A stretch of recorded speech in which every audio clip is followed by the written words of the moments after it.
没皮牌，平胸闹钟。还好他有打给敖，不然敖今天就不会开直播了，今天就睡过了。敖本来今天开2点，但是实在是已经睡着了，然后被闹钟叫起来，太想睡了。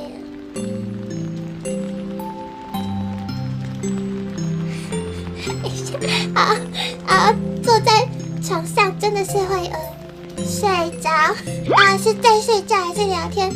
基本上现在一直在睡觉，现在没有醒。刚刚有被皮皮姐姐的电话叫醒我本来是没有要接，后来睡一下下想说他打过来，是不是错过直播了？手机拿起来看，没事，只是皮皮姐姐被鬼看到，她想耍北人，所以打给中途被闹钟叫起来很辛苦的，特别是那个还是